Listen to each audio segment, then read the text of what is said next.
அப்போ தத்துவ பாடல்னு வரும்போது என்ன தெரியுமா, இந்த மாதிரி உலகத்தில் என்னைக்கும் நிலைத்து நிற்கும். நீங்கள் தத்துவ பாடல் என்ற சொல்லுக்கு பேர் என்னதுங்களா, உண்மை அறிவு என்று சொல்வதனால அது எந்த காலத்தும் பொருந்துகிற பாட்டு. அவர் என்னென்ன வகையாக தத்துவ ஞானத்தை பிழிந்து கொடுத்திருக்கிறாரோ அவை எல்லாமே தத்துவ ஞானத்துக்குரிய பாடல்கள், எந்த காலத்தும் பொருந்தும். இப்படி ஒரு சினிமா கவிஞனிடத்திலேயே இத்தனையும் இருக்கும்னா நம்முடைய சங்க இலக்கியத்தில் இருக்காதா என்ன, திருக்குறளில் இருக்காதா என்ன? இருக்கிறது. அப்போ திருக்குறளிலும் காதல் இருக்கத்தான் செய்யுது, வீரம் இருக்குதான் செய்யுது, எல்லாம் தான் வள்ளுவர் பெருமான் குறித்திருக்கிறார். எனவே அதில் மிகுதி குறித்திருப்பது அறம். இது நம்ம பார்க்கிறோம். சரி, அப்போ திருக்குறளில் பக்தி, திருக்குறளில் அறம், திருக்குறளில் தத்துவ ஞானம். சரி, அடுத்து பக்தி பணுவலுக்கு வருவோம். நம்முடைய ஞானசம்பந்தர் முதலாக தெய்வ சேக்கிழார் பெருமான் வரை இருக்கக்கூடிய ஒரு நீண்ட காலம், காரைக்கால் அம்மையார் 2ஆம் நூற்றாண்டு, அதை நம்ம இருண்ட காலம் என்று சொல்லுகிறோம். 7ஆம் நூற்றாண்டு தொடங்கி 12ஆம் நூற்றாண்டு வரை ஒரு 500 ஆண்டு காலம் சைவத்தினுடைய உச்சம் பெற்ற காலம்னு பேர். சைவ சமயத்தின் பொற்காலம் என்று பெயர். அதுக்கு பேர் பொற்காலம் அப்படின்னு சொல்லு. ஏன், மன்னன் எவ்வழி மக்கள் அவ்வழி. எல்லாரும் திருநீர் பூசி இருந்தாங்க, கோயில் கோயிலாக கட்டினாங்க, ஆங்காங்கு பக்தி பெருக்கில் நிறைய அறங்கள் செய்யப்பட்டன, பலவாறு இருந்தது என்பதை நம்ம காண முடிகிறது. சரி, அப்படிப்பட்ட பக்தி பணுவலுக்குள்ள அறம் இருக்கிறதா? இருக்கிறது. பக்தி பாட்டில் பக்தி இருக்குன்னு கேட்கணுமா என்ன? இருக்குது. இந்த பக்தி பாட்டுல தத்துவ ஞானம் இருக்கா? இருக்கிறது. இந்த 3 பார்வையும் பக்தி பாடலுக்குள்ள இருக்கிறதா? இருக்கிறது. இப்போ நான் அறம் செய்யணும் அப்படின்னு பக்தி பாட்டில் சொல்லப்படுகிறது. அந்த அறத்தை பற்றி சொல்லும் பொழுது எது அறம்? நிறைய பாட்டு இருக்குதுங்க. நான் ஒரே ஒரு பாட்டை மட்டும் உங்களுக்கு புரிவதற்காக நான் ஒரு பாட்டை மட்டும் எடுத்துக்கிறேன். நான் முன்ன சொன்ன மாதிரி தான், ஒவ்வொரு துறைக்கும் நினைச்சிங்கன்னா நிறைய பாட்டு சொல்லலாம். நம்ம ஒரு தலைப்பு செய்தி போல், ஒரு முன்னுரை போல் படிச்சுட்டு இருக்கிறோம். அதனால் சும்மா ஆங்காங்க எங்கே இதில் இல்லையா அது இல்லையா உள்ளுக்குள்ளே ஏராளமாக கிடக்குது, நம்ம ஒன்றை மட்டும் வச்சுக்குவோம். அப்படி பார்க்கும்போது உங்களுக்கு நன்கு தெரிந்த ஒரு பாட்டு திருமூல நாயனாருடைய ஒரு பாட்டு. அவர் என்ன சொல்கிறாரு, யாவர்க்குமாம் இறைவர்க்கொரு பச்சிலை, யாவர்க்குமாம் பசுவுக்கொரு வாயுரை, யாவர்க்குமாம் உண்ணும்போது ஒரு கைப்பிடி, யாவர்க்குமாம் பிறர்க்கு இன்உரை தானே. இது அறத்தை வலியுறுத்துகிற பாட்டு. இதில் அறத்தில் முதல்ல என்ன சொன்னார், இறைவனுக்கு ஒரு பச்சிலையாவது பறித்து வைன்னு சொன்னார். ஏதாவது ஒரு இலை, வேப்ப இலை வைக்கலாமா, நொச்சி இலை வைக்கலாமா, ஊமத்த இலை வைக்கலாமா, வெய்யி. பார்க்குற ஆள் தான் இதை வைக்கிற அதை வைக்கிறேன்னு கேட்பான், சாமி கேட்காது. எல்லாம் ஞாபகம் வச்சுக்குங்க. நாம் எந்த பூ வேண்டாம் வேண்டாம் நீங்கள் ஒதுக்குறீங்களோ அந்த பூ தான் வடநாடு பூரா சாமிக்கு அலங்காரத்தில் இருக்குது. தெரியுமா உங்களுக்கு? நம்ம துளுக்கு மல்லி பூ வேண்டாம் வைக்காத அப்படின்னு ஆளால் குதிப்பாங்க. அங்கே போய் பார்த்தீங்கன்னா அந்த பூ தான். காசி விஸ்வநாதுக்கு பார்த்தீங்கன்னா கொட்டுறாங்க ஒன்றா அந்த பூவை. கேதார்நாத் போங்க, அந்த பூ தான் இருக்குது. நீ வடநாடு முழுக்க அந்த அங்கே பூ ஆகுது, இங்கே ஆகாதா என்ன? அப்போ அந்த சாமி வேறு இந்த சாமி வேறையோ? அங்கே சிவபெருமான் இருக்கிறாரு, இங்கே யாரோ வேற யாரோ இருக்கிறாங்களா என்ன? அப்போ நமக்கு நிறைய வகை வகையாக பூ கிடைச்சிருக்குது. தேன் நிறைந்த நிறைய இருப்பதுனால தேன் நிறைந்த பூவை போடுன்னு சொல்லு, பரவாயில்ல. இது ஆகாதுன்னு சொல்லுக்கு உனக்கு என்னையா உரிமை இருக்குது? என் நூல் சொல்லுகிறது, யாவர்க்குமாம் இறைவுக்கு ஒரு பச்சிலை பறிச்சு வைன்னு சொல்லுச்சு. இது நம்முடைய பட்டினத்தடிகள் திருவிடை மருவில் பாடுறார், நொச்சியாகிலும் கரந்தையாகிலும் பச்சிலையிட்டு பரவும் தொண்டர். தொண்டர்னா யாரு? ஒரு பச்சிலையாவது பறித்து வச்சு சாப்பிடுவாயா, அவன் தான் தொண்டர்னர். தொண்டருக்கு இலக்கணம் அவர் சொல்றார் பாருங்க, நொச்சி ஆயிலும். நொச்சி இலை நம்ம வேலிக்கு வேலி கிடக்குது, பறிக்கிறதுக்கு ஆள் இல்லாமல் கிடக்குது இல்லைங்களா? மருத்துவ குணம் உடையது. அந்த இலை சாமியினுடைய அருளை பெற்று தருவதற்கு அருமையான இலை. அது நீங்கள் வில்வந்தான் வைக்கணும்னு நினைக்காதீங்க. நொச்சி இலை சாமி மிகச்சிறந்தது.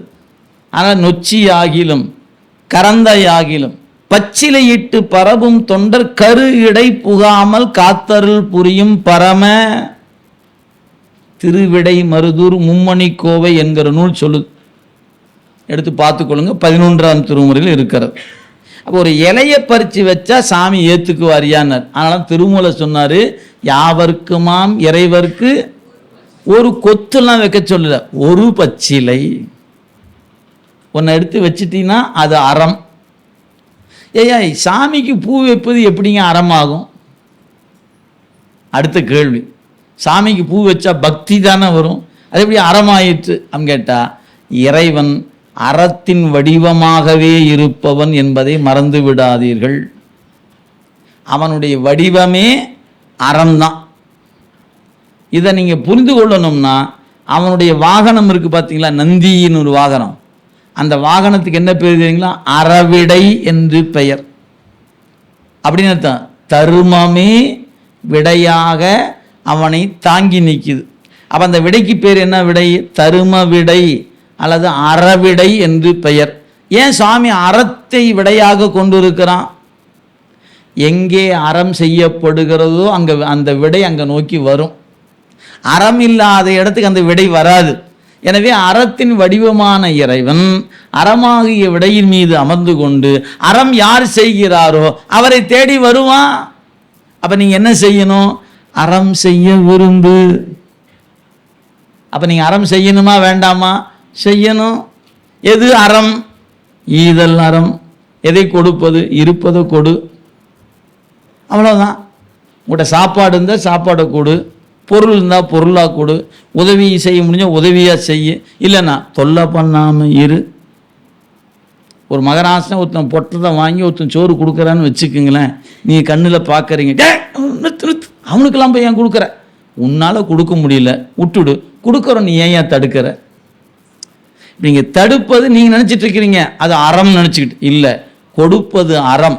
நீ முடிஞ்சா வாங்கி கொடு, முடியலையா நீ ஒதுங்கி நிற்க. கொடுக்குறான், கொடுத்துட்டு போகிறான், உனக்கு என்ன போச்சு? உடனே நீங்கள் அவன் அயோக்கியனுங்க, அவனுக்கு போய் கொடுத்துட்டு இருக்கிறீங்க. அறம் செய்பவன் பட்டியல் போட்டு பார்த்துட்டுலாம் பண்ணிருக்கணும், பண்ணிக்கிட்டே போக வேண்டியது. அவன் நாம் பாய்ச்சுவது நீர் என்பது பயிருக்குத்தான், ஆனால் இடையில் களையும் வரத்தானே செய்யும், அவ்வளோதான். அப்படி தான் அந்த பெருநோக்கில் போகிறவனுக்கு இதெல்லாம் பொருட்டாக தெரியாது. நீங்கள் போய் கொஞ்சம் நான் பார்த்து தான் பண்ணுவேன், பார்த்து தான் பண்ணுவேன். நீங்கள் சொட்டு நீர் பாசனம் தான் வைக்கணும். ஏன் செடிக்கு மட்டும்தான் போகணுங்க, இடையில எதுக்கு போகக்கூடாது. அப்படி விட்டாலே கூடவே எது வருது? களையும் வரத்தானே செய்யுது, வராமல் போயிடுமா என்ன? அதனால் அறத்தின் பார்வையில் கொடுப்பது அறம். கொடுக்குறவன் கொடுக்குறான், முடிஞ்சா நீ கொடு, இல்லையா தள்ளி நின்றுக்க. கொடுக்கவனு கடுக்காதன்னு சொல்லாத. அப்படி தடுப்பது தவறு என்பதை புரிந்து கொள்ளணும். கொடுக்குற மகராசன் கொடுக்குறான், கொடுத்துட்டு போகிறான், நீ ஏன் போய் அவன்கிட்ட போய் இவனுக்கு ஐயா கொடுக்குற அவனுக்கு ஐயா கொடுக்குற, நீ ஏன் போய் இங்கே வரையறைப்படுத்துறீங்க? கொடுக்கணும். ஒருவேளை அவர் கொடுப்பது தவறுன்னு அவருக்கு உணர்ந்தார்னா அவரே தவிர்த்துட்டு அதுக்கு தக்கவர் போயிட போகிறாரு. நீ ஏன் போய் சொல்கிறாத? நான் நல்லதுக்கு தானுங்க சொல்கிறேன். நல்லது என்பது கொடுக்க வைக்கிறதுக்கு சொன்னீங்கன்னா நல்லதுன்னு அர்த்தம். கொடுக்கிற நிறுத்துது பேர் நல்லதுன்னு பேர் இல்லை. அதான் சொன்னேன், நல்லது செய்தில் ஆற்றிராயின் அல்லது செய்தில் ஓம்புவின். பிறருக்கு தீமை செய்வதை தவிர்த்து விடு, தடையா நிற்காத. இதான் நமக்கு சொல்லப்பட்ட அறம், அதுதான். சரி, அப்போ ஒரு பச்சிலையை பறித்து வைத்தால் அறமாயிற்று. எதனாலன்னு கேட்டால், இறைவன் அறத்தின் வடிவமானவன், அவனுக்கு ஒரு இலை பறித்து வைப்பது அறம். நீங்கள் நிறைய பேர் நினச்சிட்டு இருக்கா, பள்ளிக்கூடம் கட்டுவது அறம், இரத்த தானம் செய்வது அறம், கண் தானம் செய்வது அறம், அன்னதானம் செய்வது அறம் அப்படின்னு நினச்சிட்டான். சாமி கும்பிடுவதே அறந்தாயா சொல்லாமல் விட்டுட்டாங்க. அதனால் என்ன ஆகி போச்சு, சாமி கும்பிட்டா அறம்ங்கிற பேரே தெரியாமல் போய் அது என்னமோ எங்கேயோ என்னமோ பண்ணுறாங்க மாதிரி ஆகிப்போச்சு. அறத்தின் வடிவமே இறைவன்தான் என்பதை மறந்து விடாதீர்கள். அல்லது யாராவது சொன்னால் நீங்கள் அது உண்மை உங்களுக்கு தெரிஞ்சிருக்கணும். அறத்தின் வடிவமானவன் இறைவன். அறம் எங்கிருக்கிறதோ அங்கே அவன் இருப்பான். அதனால் அறம் அப்படின்னா சிவம்தான், அறத்தின் மொத்த வடிவமும் அவர் தான் என்பதை நம்முடைய நூல் குறிப்பிடுகிறது அப்படின்னு வச்சுக்குங்க. சரி, இப்போ யாவர்க்குமாம் இறைவிற்கொரு பச்சிலை, யாவருக்குமாம் பசுவுக்கு ஒரு வாயுரை. ஒரு பசு மாட்டுக்கு ஒரு கைப்பிடி அளவு, ஒரு என்ன முடியுமோ, கீரை முடிஞ்சால் அகத்திக்கீரை கொடு, ஏதோ ஒரு புள்ளையாவது கொடுனார். யாவருக்குமாம் இறைவருக்கு ஒரு பச்சிலை, யாவருக்குமாம் பசுவுக்கு ஒரு வாயுரை. ஒரு கைப்பிடி அளவு அந்த பசுமாட்டுக்கு ஏதாவது கொடுனார். சரி, அதை கொடுங்க, அது அறமாயிற்று. அடுத்து சொன்னார், யாவர்க்குமாம் உண்ணும்போது ஒரு கைப்பிடி. நீ சாப்பிடும்போது உன் உணவுக்கான பங்குல ஒரு பங்கு பிறருக்கு கொடு. நீ 4 இட்லி சாப்பிடணும், ஒரு இட்லி இன்னொருத்தர் கொடுங்கிறார்.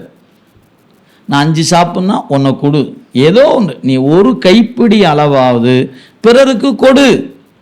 அப்படி கொடுப்பது அறம் என்கிறது திருமந்திரம்.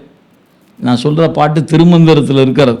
சரி, இப்போ என்னால் பச்சிலை பறித்து வைக்க முடியாதியா, அப்புறம் இந்த பசுவுக்கு வாயுரை கொடுக்க முடியல, சரி சாப்பிடும்போது எனக்கே பத்த மாட்டேங்குது, நான் எங்கே போய் இன்னொரு ஆளுக்கு கொடுக்கறது, சரி விட்டுடு.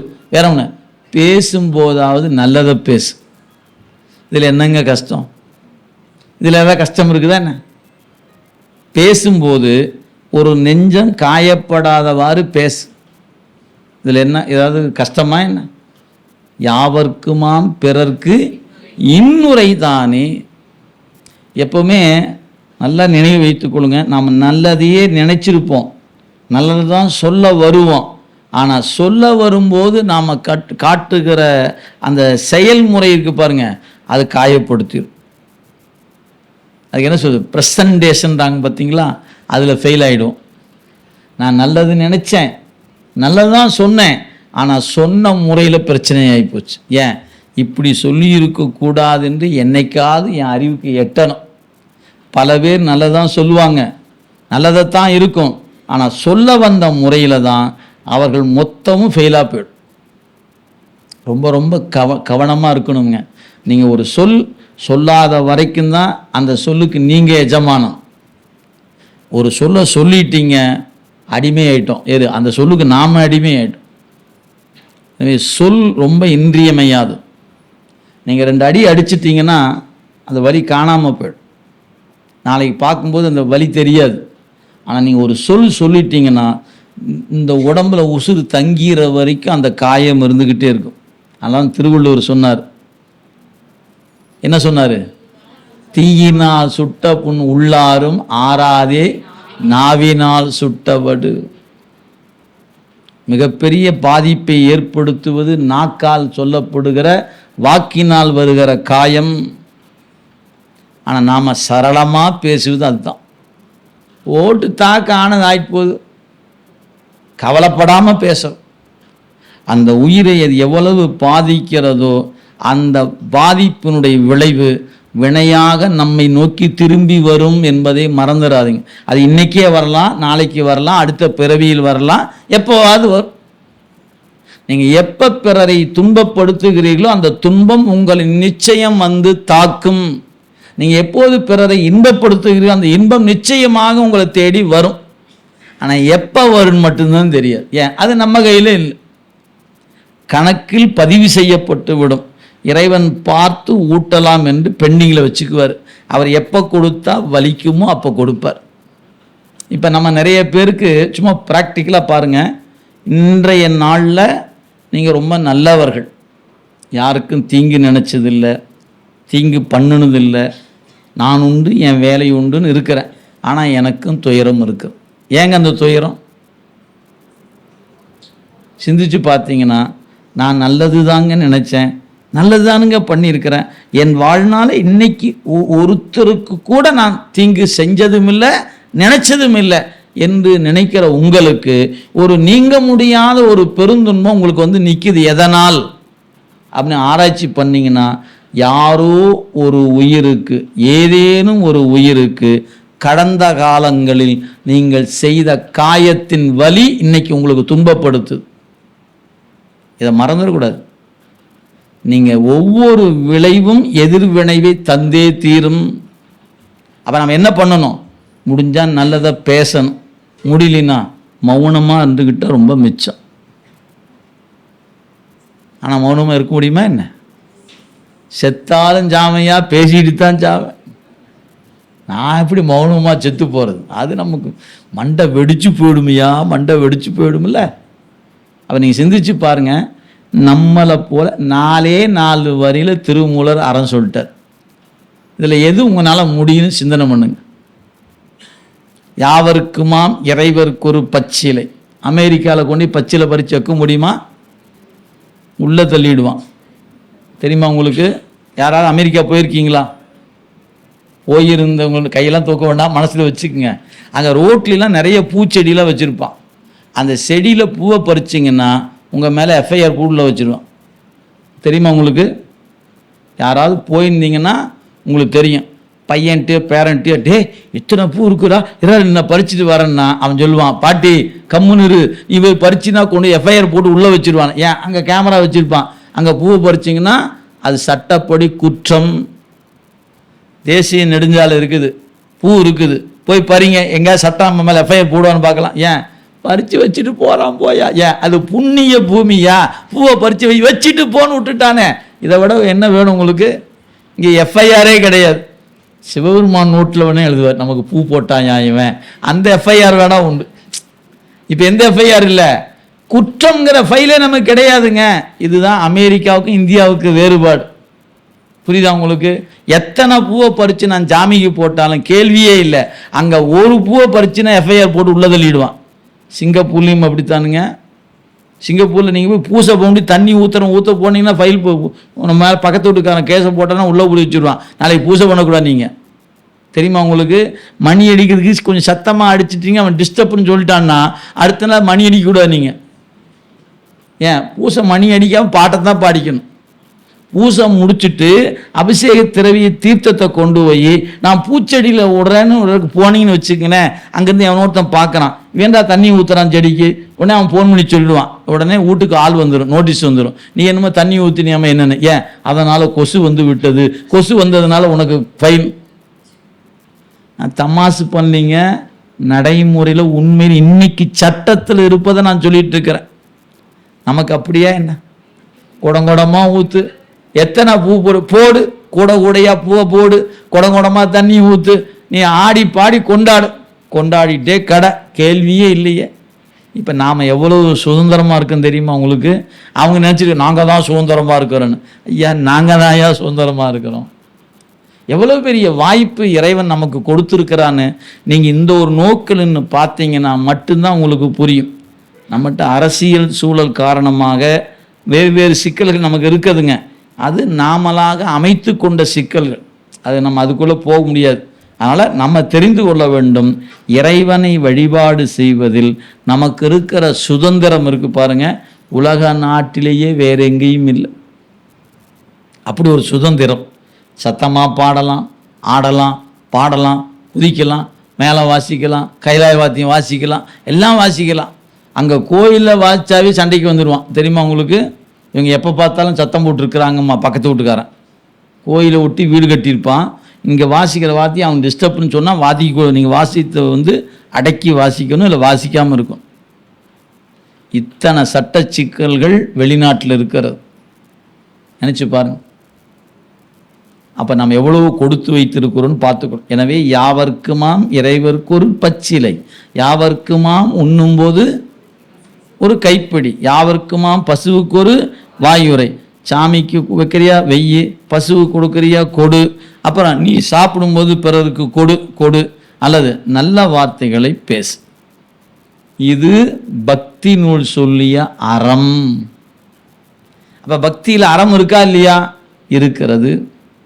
இந்த பக்தி நூலில் தத்துவ ஞானம் என்கிற ஆராய்ச்சி இருக்கிறதா? இருக்கிறது. ஆயிரக்கணக்கான பாட்டு இருக்கு. தத்துவ ஞானம் அப்படின்னு எடுத்துக்கிட்டிங்கன்னா ஆராய்ச்சி நோக்கில் எத்தனை பாட்டு, அத்தனை பாட்டும் கிடக்கு. ஒரு பாட்டு அப்பர் சாமி சொல்லார், எத்தாயர் எத்தந்தை எச்சுற்றத்தார் எம்மாடு சும்மாடாம். யாருப்பா அப்பா, யாருப்பா அம்மா, யாரும் கூட பிறந்தவங்க, யாரும் சுற்றத்தார்கள், அதெல்லாம் சும்மான்ட்டார். ஏன்? நீ போகும்போது ஒருத்தரும் வரமாட்டான்டா, நெருப்பை வச்சு தீ வச்சு போட்டு டாட்டா காட்டிட்டு நின்றுடுவான். நீ இவனைத்தான் நம்பிட்டு இருந்தியான்னு கேட்குறார். எத்தாயர் எத்தந்தை எச்சுற்றத்தார் எம்மாடு சும்மாடாம் ஏவர் நல்லார் செத்தால் வந்து உதவுவார் ஒருவர் இல்லை சிறு விறகால் தீ மூட்டி செல்லா நிற்பர். சின்ன குச்சியில் நெருப்பு வச்சு போட்டு போயிட்டு வா மகராசனே அவனு கையை காட்டி நின்றுக்குவான், வரமாட்டான். நீ இவனுக்காத்தாயா இத்தனை பாடுபட்டம்பர். சொல்பவர் யாரு? திருநாவுக்கரசர். இப்படி 1000 பாட்டு இருக்குது திருமுறைக்குள். ஒரு பாட்டு இல்லை, 1000 பாட்டு எடுக்கலாம். அப்ப பக்தி பணுவலாகி இந்த நூலுக்குள்ள என்ன கிடக்கிறதுன்னு கேட்டிங்கன்னா அறமும் இருக்கிறது, தத்துவ ஞானமும் இருக்கிறது. சரி, இப்போ தத்துவ ஞானம்னு ஒரு நூல், எது? மெய்கண்டார் தொடங்கி சித்தாந்த சாத்திரம் 14 சாத்திரம்ங்க. இந்த 14 நூலுக்குள்ளேயும் அறமும் இருக்கிறது, பக்தியும் இருக்கிறது. அந்த நூலே தத்துவ ஞானம்தான். இந்த 3 கடவுள் வாழ்த்து இருக்குதா? இருக்குது. அதனால் பக்தி வந்துருச்சு. அறம் சொல்லப்பட்டிருக்கிறதா? ஆம். ஏன்? இறைவன் அருளால தன் குருநாதன் கொடுத்த ஞானத்தை நாமும் பெற வேண்டும் என்று கருதுனாங்க இல்லையா? இப்போ நம்ம படிக்கிற நூல் மணவாசகம் கடந்தாருடைய உண்மை விளக்குங்கிற நூல் தான் முதல்ல படிக்க போகிறோம். இப்போ அவருக்கு குருநாதர் யாரு? மெய்கண்டார். அவர் கொடுத்த ஞானத்தை வாங்கி கொண்ட மணவாசகம் கடந்தார் என்ன பண்ணியிருக்கணும்? அவர் சொன்ன நெறியில் நின்று ஞானத்தை பெற்று அப்படியே இறைவனோடு கலந்துட்டா போதும். அதை விட்டு இப்படி என்ன பண்ணிட்டாரு? திருவாய் மலர்ந்து நூல் செய்திருக்கிறார். நூல் ஏன் செய்தார்? நான் பெற்ற இன்பத்தை இந்த உலகம் பெற வேண்டும் கருதினார் இல்லையா? அதுதான் அறம். இப்போ தன்னுடைய குருநாதன் வழி இறைவனிடத்தில் எதை நான் பெற்றேனோ அதை இந்த உலகம் பெற வேண்டும் என்று கருதினார் இல்லையா? இதான் திருமூலம் சொன்னார், யான் பெற்ற உலகம் இவ்வையகம் பெறணும்னார் பாருங்க. ஆக இது அறத்தின்பாற்பட்டது. அப்போ இதில் பக்தியும் இருக்கிறது, தத்துவ ஞானமும் இருக்கிறது, அறமும் இருக்கு. இப்படி எல்லாம். அப்போ 3 பகுதியாக பிரிச்சுக்கிட்டிங்கன்னா சங்க இலக்கியம் வரை மிகுதியாக இருப்பது அறம், அல்ல இலைமறைக்காயாக இருப்பது பக்தியும் தத்துவ ஞானம். பக்தி பணுவலுக்கு வந்தீங்கன்னா பக்தி மிகுதியாக இருக்கும், தத்துவ ஞானமும் அறமும் இலைமறைக்காயாக இருக்கும். தத்துவ ஞானத்துக்கு வந்தீங்கன்னா அங்கே தத்துவ ஞானம் மிகுதியாக இருக்கும், இலைமறைக்காயாக அறமும் பக்தியும் இருக்கும். அப்போ என்ன தெரியுது? 3க்குள்ளேயும் 1க்குள்ளே ஏனைய 2 இருக்குதுன்னு தெரியுது. இது புரியுதான்னு பார்த்துக்கொள்ளுங்க. அப்போ 3 காலம், சங்க காலம் வரைக்கும் ஒரு பகுதி, சங்க காலத்துலேருந்து பக்தி பணுவல் வரை ஒரு பகுதி, அதுக்கப்புறம் தத்துவ ஞானத்துக்கான காலம். இப்போ இந்த 3மே நமக்கு வேண்டும். நமக்கு ஏதாவது ஒன்று இருந்தால் போதுமா? ஐயா இல்லை, 3மே வேண்டும். இது எப்படி புரிஞ்சுக்கிறது அப்படின்னு கேட்டிங்கன்னா, எப்பொழுது நீங்கள் அறம் என்ற ஒன்றை நன்கு செய்து தேர்ச்சி பெறுகிறீர்களோ அப்பொழுதுதான் நீங்கள் பக்திக்குள் வர முடியும். அறம் என்றல தேர்ச்சி பெறாமல் பக்தி பணுவலுக்குள்ள, பக்தி அனுபவத்துக்குள்ள ஒரு உயிர் வர வாய்ப்பு இல்லை. சரி, அப்படி பக்தி பணுவலாகிய பக்தி அனுபவத்துக்குள்ள வந்த உயிருக்கு ஒரு கேள்வி எழும். எது? தத்துவ ஞானம் என்கிற கேள்வி எழும். என்ன கேள்வி? நான் யார்? ஏன் பிறந்தேன்? பிறப்புக்கு முன் என்னவாக இருந்தேன்? பிறப்புக்கு பின் என்ன ஆகப் போகிறேன்? இந்த உலகம் இப்படியே இருக்குமா? கடவுள்னா யார்? கடவுளுக்கு இலக்கணம் என்ன? கடவுள் இப்பொழுது என்ன செய்து கொண்டு இருக்கிறார்? இப்படி ஒரு ஆராய்ச்சி நம்ம நெஞ்சுக்குள்ளே வரணும். வரலன்னா நீங்கள் பக்தியில் இன்னும் தேர்ச்சி பெறலன்னு அர்த்தம். நீங்கள் சாமி கும்பிட உங்களுக்கு ஒரு கேள்வி எழணும். நான் ஏன் பிறந்தேன்? எதற்காக பிறந்தேன்? இப்படி சாப்பிட்டு தூங்குறக்கா பிறந்தேன்? இல்லை. என் பிறப்பு ஏதோ ஒரு காரணம் பற்றி இருக்க வேண்டுமே, அந்த காரணம் என்ன? இப்படி ஆராய்ச்சி எல்லாருக்குமே வராது. நம்ம இப்போ தமிழ்நாட்டுக்கிற 8 கோடி மக்கள் இருக்கான எல்லாத்துக்கும் இந்த ஆராய்ச்சி இருக்குமா என்ன? நிச்சயமாக இல்லை. ஏன் எல்லாருக்கும் வரமாட்டேங்குது? அங்கே தான் அடிப்படைக்கு ஒரு தவம் இருக்கணும். தவம் இருந்தால் தான் இந்த கேள்வியே நெஞ்சில் எழும். அந்த தவம் இல்லைன்னா இந்த கேள்வி எழாது. அதை நீங்கள் எப்படி புரிஞ்சுக்கலாம்னா, அறம் இல்லாதவனுக்கு பக்தி வேண்டியதில்லை, பக்தி இல்லாதவனுக்கு தத்துவ ஞானம் தேவை. இந்த மூணு ஒன்றோடு ஒன்று தொடர்புடையது. நான் வேறு வகையாக சொல்கிறேன் உங்களுக்கு. இப்போ அறம் செய்யக்கூடிய ஒருவர், அறம் அப்படின்னா நிறைய தான தரும முதலாம் கொடை செய்வார். அப்படி செய்யக்கூடிய ஒருவருக்கு எது வேண்டும் வேண்டாம் அப்படின்னு கேட்டால் அவருக்கு பக்தி இருக்கணுங்கிற அவசியம் இல்லை, தத்துவ ஞானம் தெரிந்திருக்க வேண்டும் என்ற அவசியமும் இல்லை.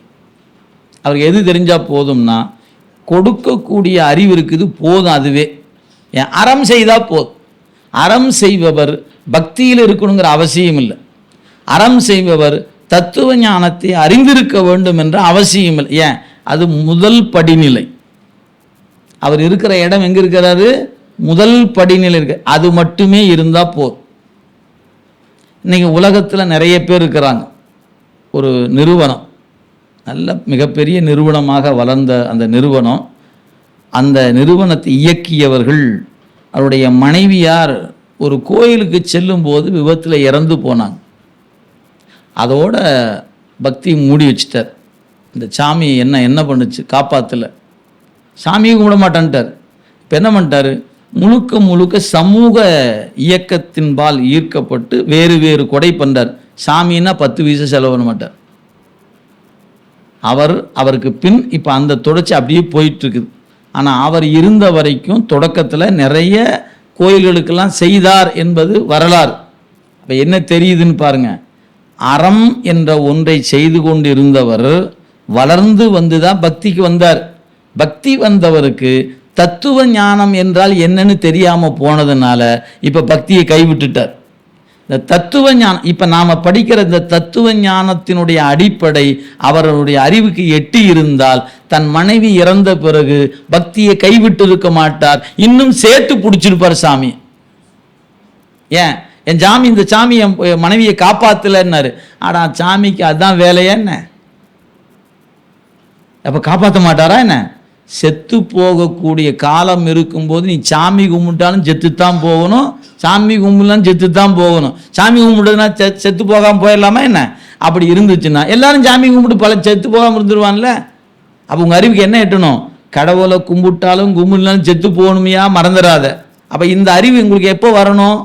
தத்துவ ஞானம் படித்தா தான் இந்த அறிவு வரும். இல்லைன்னு நீங்கள் என்ன நினச்சிப்பீங்க? சாமி கும்பிட்டா காப்பாற்றுவார், சாமி ஒரு தடவை காப்பாற்றுவார், 2வது தடவை காப்பாற்றுவார். நீங்கள் ஒவ்வொருத்தையும் கும்பிட்டே இருப்பீங்க. உங்களை சாகாமையே வச்சுருந்தா, வந்தவரெல்லாம் தங்கிவிட்டால் இந்த மண்ணின் நமக்கே இடமேது?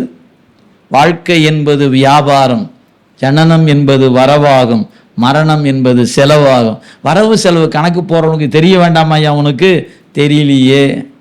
பல 1000 கோடி டர்ன் ஓவர் பண்ணுறாங்க, ஆனால் இந்த வரவு செலவு தெரியலையே அவங்களுக்கு. நீங்கள் பக்தியை கைவிட்டுல நிற்கிறாங்க. அப்போ அவருக்கு என்ன தெரியலாம் போயிடுச்சு? தத்துவ ஞானத்தின் உண்மை இயல்பு தெரியாது போயிற்று. அதுக்காக நான் இது சொல்ல வந்தேன். அப்போ அறம் செய்பவனுக்கு அறம் மட்டுமே போதும், பக்தி தேவையில்லை, தத்துவ ஞானம் தேவையில்லை. சரி, அறத்திலிருந்து வளர்ந்து பக்திக்கு நீங்கள் வந்துட்டீங்கன்னா, இந்த பக்தி செலுத்துவனுக்கு பக்தி மட்டும் போதாது, அறமும் இருக்க வேண்டும். அறம் இல்லாத பக்தி பயனற்ற பக்தி. மறந்துடாதீங்க. இப்போ நாம் பக்தியில் இருக்கிறோம், அப்போ உங்களுக்கு என்ன இருக்கணும்? அறச்சிந்தனை உங்களோடு இருக்கணும். அப்படி இருந்தால் தான் உங்கள் பக்தி வணக்கத்துக்குரியதாக இருக்கும். அப்படி இல்லைன்னா உங்கள் பக்தி உண்மையிலேயே நிலைத்த பக்தியாக, மெய்யான பக்தியாக நிற்காது. நான் உங்களுக்கு புரிகிற மாதிரி ஒன்று சொல்கிறேன். இப்போ ஒரு காலச்சூழல் காரணமாக ஒரு ஜோசியரை பார்த்தோம். அவர் சொன்னார், இந்த கோயிலுக்கு போயிட்டு வாங்க, நல்லது நடக்குங்கிறார். சரி, கோயிலுக்கு போகலான்னு முடிவு பண்ணிட்டோம். போகும்போது ஓட்டுநர், நாம் போகிறோம். வண்டியில் இன்னும் ஒரு 3 சீட்டு ஃப்ரீயாக இருக்குது. யாராவது கூட்டிகிட்டு போகலாமா? ஒரு யோசனை தோணுச்சு. அப்புறம் என்ன தோணுச்சு? ஒருவேளை நாம் கூட்டிகிட்டு போய் சாமியை கும்பிட்டு போட்டு இந்த சாமி நமக்கு கொடுக்காம அந்த 3 பேர்த்துக்கு மட்டும் கொடுத்துட்டு தான் என்ன ஆகிறது?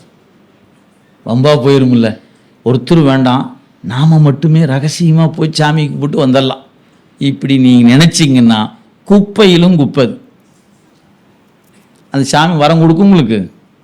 கொடுக்காது. நாம் போகிறோம், நம்மளை மாதிரி கஷ்டப்பட ஒரு 2 பேர் இருப்பாங்க இல்லையா, எப்பா நான் போகிறேன், வண்டியில் இடம் இருக்குது, நீயும் வா அப்படின்னு அந்த ஒரு 3 பேர்த்த கூட்டிகிட்டு போனா அவங்க அந்த சாமியை பார்க்கும்போது, கடவுளே உன்னை பார்க்குற வாய்ப்பு இந்த மகராசம் கூட்டியிருந்தாலும் எனக்கு கிடச்சிது, எங்களுக்கு என்னமோ இருக்குது, அவங்க என்ன நினச்சி கூட்டவும் தெரியல, அவங்க கொஞ்சம் பார்த்து கொஞ்சம் அருள் செய்யுங்க பெருமானு உங்களுக்காக ஒரு கூடுதல் பிரார்த்தனை ஒன்று வைப்பான் பாருங்க. நீங்கள் கேட்குறீங்க இல்லையா, அவன் கேட்டதுக்காக சாமி நம்ம கொடுப்பார். அப்போ பக்தி எப்படி இருக்கணும் கேட்டால், நான் பெறுகிற இன்பத்தை இந்த உலகம் பெற வேண்டும் என்று கருதணும்.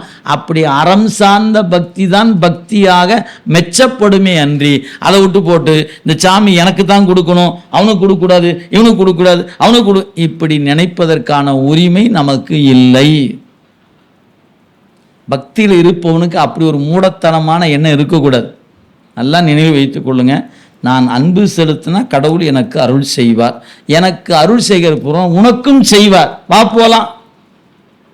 அட எனக்கு பண்ணலினா உனக்கு பண்ணுவார், வா அப்படின்னு கூப்பிடு. அதை விட்டு போட்டு எனக்கு பண்ணுற சாமி உனக்கு பண்ணிடுச்சுன்னா என்ன பண்ணுறது, ஏன்னாப்பா அவர் கொஞ்சம் தான் இருக்குது, தீர்ந்து போச்சு, போயிட்டு வான்னு சொல்றதுக்கு.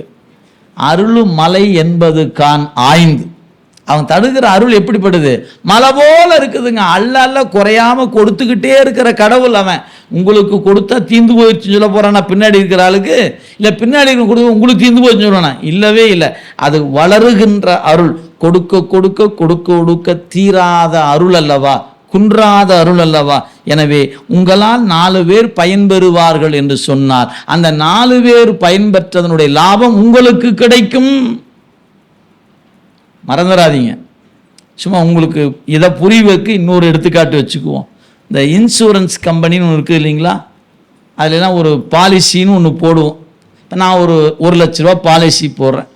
போட்ட பிறகு எனக்கு ஒரு பெனிஃபிட் இருக்குது. சரி, இப்போ நான் என்ன பண்ணுறேன், எனக்கு தெரிஞ்ச 2 பேர்த்த கூப்பிட்டு இவங்களும் போடுறேன்னு சொல்கிறேன்.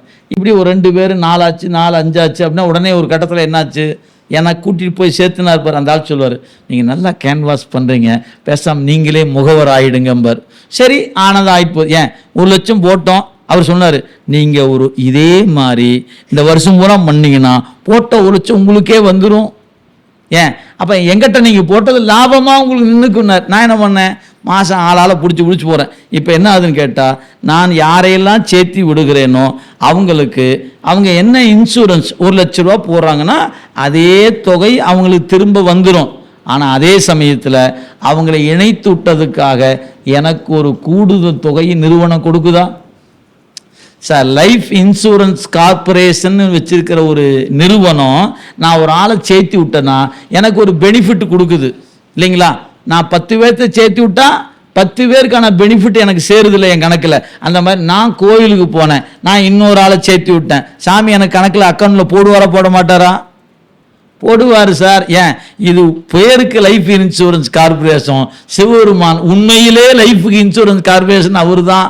நீங்கள் ஆளை சேர்த்தி விட அவங்க செய்ய உங்கள் அக்கௌண்ட்டில் கிரெடிட் ஏறிக்கிட்டே இருக்கும். ஒரு நாளில் நீங்கள் கோயிலுக்கு போக மறந்தா கூட நீங்கள் ஆளை காட்டினீங்க பாரு, அவன் கோயிலுக்கு போயிருப்பான் பார்த்தீங்களா, அந்த புண்ணியம் உங்கள் அக்கௌண்ட்டில் வந்துடும். அப்போனா என்ன தெரியுது, சீக்கிரம் வாங்க ஆளை சேர்த்தி விடுங்க கோயிலுக்குன்னு அர்த்தம். பிரதோஷத்துக்கு போனால் நீங்கள் மட்டும் போகாதீங்க, பக்கத்தில் ஆளையும் கூட்டிகிட்டு போங்க, அவரும் வரட்டும். ஏன், அவர் இன்னும் 2 பேர்த்த கூட்டிட்டு போவார் இல்லையா? இப்படி அந்த நீங்கள் பிறருக்கு நீங்கள் வழிகாட்டுகிற பொழுது அந்த வழிகாட்டி அவங்க ஒரு இன்பத்தை ஒரு அருளை பெறுவார்கள் என்றால் கையை காட்டிய உங்களுக்கும் புண்ணியம் வந்து சேரும். யாரு சொன்னா? அறநூல் சொல்லுகிறது. அறநூல் என்ன தெரியுமா சொல்லுது? ஒன்று புண்ணியம் செய், அல்லது புண்ணியம் செய்வன கையை காட்டுங்குது. நீங்கள் செய்த செயல் கையை காட்டின செயல், உங்களுக்கு பெனிஃபிட் கிடைக்கும். அப்போ நீங்கள் நினைச்சு பாருங்க, பக்தி என்பது அறத்தோடு கூடியது தான் பக்தி. அறம் இல்லாமல் பக்தி இல்லை. அப்படி இருந்துச்சுன்னா நீங்கள் பக்தி செலுத்துவதற்கு பயனற்றவராகி விடுவீர்கள். மறந்துடக்கூடாது. நீங்கள் எங்கேயாவது ஒரு கோயிலுக்கு போகிறீங்க, சும்மா எக்ஸாம்பிளுக்காக சொல்லணுங்க, உங்களுக்கு ஒரு பிரசாதம் கொடுத்தாங்க, வரிசையாக போனோம், சாமி கும்பிட்டு வெளியே வந்தோம், அங்கே சக்கரை பொங்கல் கொடுத்தாங்க. கரெக்டாக நாம் போனோன்னே பொங்கல் தீர்ந்து போச்சு. இப்படி திரும்பி பார்த்தா நம்ம கூட வந்து 4 பேர் நிற்கிறாங்க. நாம் என்ன பண்ணணும்? அந்த சக்கரை பொங்கலை 4 கூறாக பிரித்து ஆளு கொஞ்சம் கொஞ்சம் சாப்பிடுங்க. இந்தா ஆளு கொஞ்சம் சாப்பிடணும். அதை விட்டு போட்டு எனக்கு தான் சாமி கொடுத்தாரு உங்களுக்குலாம் ஒருத்தர் அப்படியே கையை அப்படியே ஒரு மடக்கி அப்புறம் 6 கல்லையும் படாமல் அப்படியே சொருகி வச்சுட்டு அந்தாண்ட போய் கடவுளே எனக்குன்னு பார்த்து கொடுத்துட்டடி அப்படின்னு சாப்பிட்டுன்னு வச்சுங்க. அந்த கடவுள் பார்த்துருப்பா, அடா துரோகி இப்படி ஆடா இருப்பான்னு பார்ப்பார்ல. உன்னை நம்பித்தானே பின்னாடி 3 பேர் நிற்கிறான், அவனுக்கு கிடைக்கல. நீ ஒரு ஒரு இருக்கிறதுல கொஞ்சோண்டு எடுத்து அவனுக்கு கொஞ்சம் கூட இல்லைங்க, இது பிரசாதம் சாமி கொடுத்தது எனக்கே கொடுத்துச்சு இல்லையா, அது நான் தானே சாப்பிட்ணும். எல்லாத்தையும் கொடுத்துருந்து கைக்கு வந்தா வேணான்னு நினைக்கிறது சரிதான். ஆனால் அங்கே பின்னாடி 4 பேருக்கு இல்லை. அப்போ உங்கள் கையில் கொடுத்த நீ என்ன பண்ணும்? பகிர்ந்து கொடுக்க வேண்டாமா? பல்லுயிர் ஓம்புதல், பகுத்துண்டு பல்லுயிர் ஓம்புதல் திருக்குறள் அறிவுறுத்தி இருக்கிறது, மறந்துடாதீங்க. அப்போ பக்தி எப்படி இருக்கணும்? அறத்தோடு கூடிய பக்தி இருக்க வேண்டும். வெறும் பக்தி இருந்து பயனில்லை. அறம் செய்பவனுக்கு அறம் மட்டுமே போதும், பக்தி வேண்டியதில்லை. ஆனால் பக்தி செலுத்துவனுக்கு அறமும் இருக்கணும், பக்தியும் இருக்கணும். இப்போ நம்ம இடத்துக்கு வருவோம். எங்க? தத்துவ ஞானம். இந்த தத்துவ ஞானத்தை படிக்கக்கூடிய ஒருவனுக்கு என்ன இருக்க வேண்டும்னா அறமும் இருக்கணும், பக்தியும் இருக்கணும், இந்த தத்துவ ஞானமும் இருக்கும். இந்த 3ம் இருந்தால் தான் நீங்கள் தத்துவ ஞானம் படிப்பதற்கு பயன். இல்லைன்னா அன்ஃபிட்டு தான். நம்ம என்கிட்ட அறம் இல்லை, என்கிட்ட பக்தி இல்லைன்னா ஐயா மன்னிக்க வேண்டும், இந்த வகுப்பு உங்களுக்கான வகுப்பு இல்லை. நீங்கள் பணம் ஏதாவது கொடுத்தா திருப்பி வாங்கிட்டு வீட்டுக்கு போயிடுங்க. ஏன்? பக்தி இல்லாமல் இந்த தத்துவ ஞானம் புரியாது. இது வெறும் பக்தி இல்லைன்னா வரட்டு சித்தாந்தமாக போயிடும்.